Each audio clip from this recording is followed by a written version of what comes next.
Bonjour Bernard Pivot, quel plaisir de vous accueillir. Vous publiez Les mots de ma vie chez Albin Michel. C'est un dictionnaire de mots parce que vous le dites, amoureux des mots avant même d'être amoureux des livres. Et à travers ces mots, on voit ici la couverture. Eh bien, vous racontez vos passions, vous racontez vos émerveillements de toujours. Oui, je raconte même ma vie personnelle, ma vie intime, ma vie littéraire, ma vie professionnelle, ma vie d'homme gourmand, sensuel. Donc c'est un livre où je fends un peu l'armure, pour reprendre une vieille expression. Vous racontez l'enfance à Lyon avec les parents qui tiennent l'épicerie, le triporteur. Oui. Vous racontez ses souvenirs d'enfance. Oui, parce que j'emportais, je livrais le jeudi ou le dimanche matin chez les parents de mes copains du lycée Ampère, des pommes de terre ou du vin ou de l'eau minérale.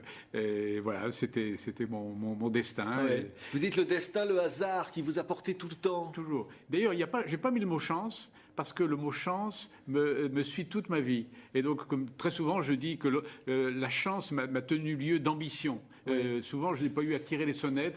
Les choses sont présentées à moi. D'abord, le Figaro littéraire par hasard, puis après la radio par hasard, et après la télévision. Oui, mais vous timide, vous dites vous êtes en sueur, dès qu'il y avait quelque chose, vous aviez peur. Oui, j'avais le trac, sauf à la télimation, je n'avais pas le trac. Vous étiez plus malade d'ailleurs pendant une émission. Vous étiez malade pendant l'émission, vous étiez plus malade. Non, mais dans la vie ordinaire, je suis un traqueur. Une simple contrariété comme ça me met les nerfs sans dessus dessous, alors qu'à la télévision je suis calme, parfois quand mon plateau était envahi par des manifestants, ou bien quand quelqu'un menaçait de se couper la gorge parce que puis il protestait contre une loi de M. Jospin qui était ministre de l'Éducation à l'époque, je restais extraordinairement calme et les gens, mes proches, disaient mais c'est incroyable, il n'est pas comme ça dans la vie, alors qu'à la télévision il est imperturbable. Oui, mais alors votre premier contrat, vous prenez un hôtel à côté de la gare, vous dites si ça marche pas comme ça je prends le train tout de suite. Parce qu'à Lyon, j'étais pas un bon élève. Et je réussis le concours d'entrée du centre de formation des journalistes et je n'en crois pas mes yeux. Je me dis, c'est incroyable. Et donc, quand je viens de la gare de Lyon pour suivre les cours de première année, je me dis, ils vont s'apercevoir que je suis pas assez de force pour suivre ces cours. Et donc, je monte la rue de Lyon, je rentre dans le premier hôtel un peu miteux, je demande une chambre d'étudiant, il y en avait une.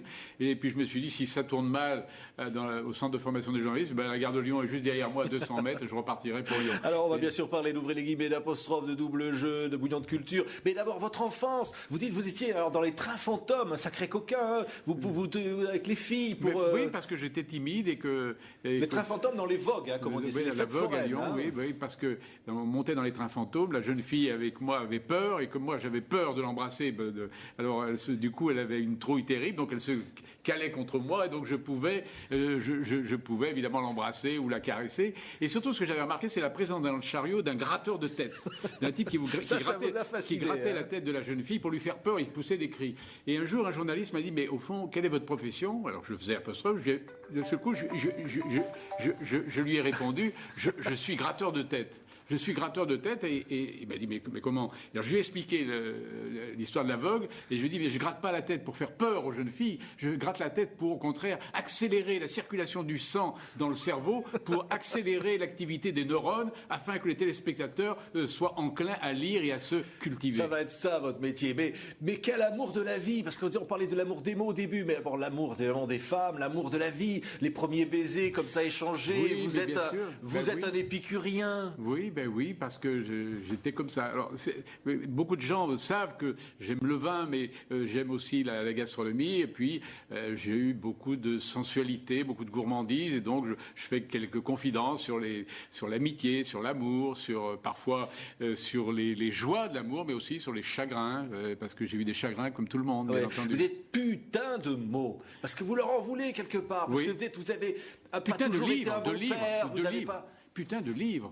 Non, c'est putain de livre, c'est parce que à 38 ans, quand j'ai commencé Apostrophe, j'avais une vie de famille. J'étais marié avec 2 enfants, et donc j'ai un peu sacrifié ma vie de famille, et notamment le temps que j'aurais dû consacrer à mes enfants au profit des livres, au profit d'Apostrophe.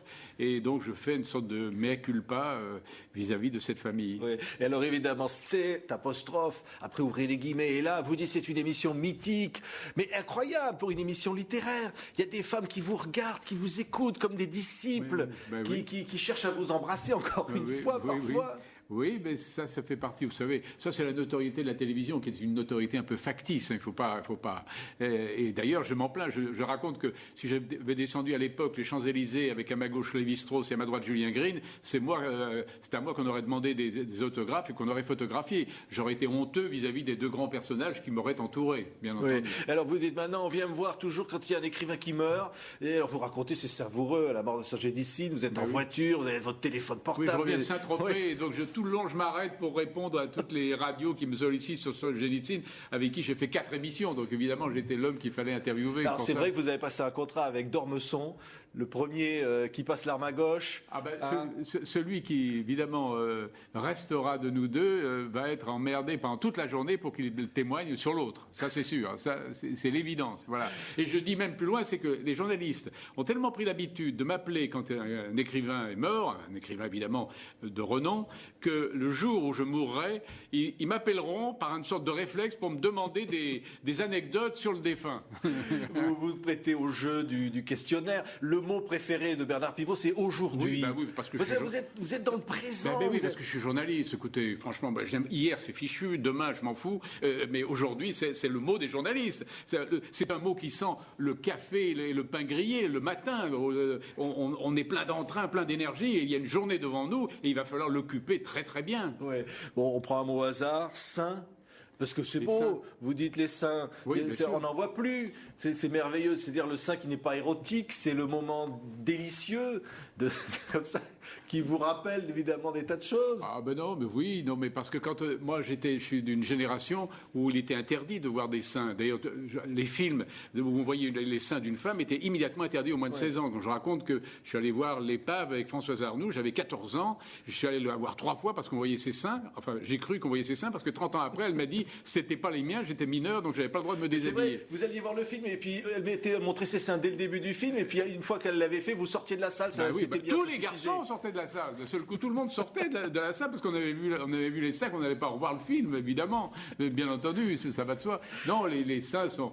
Moi, je trouve que les seins, c'est une des plus belles. Enfin, les seins des femmes sont. C'est une preuve que Dieu a été un très bon sculpteur. Oui, je dirais un mot quand même pour vous citer, parce que le mot, vous dites, j'ai toujours considéré les mots comme des êtres vivants.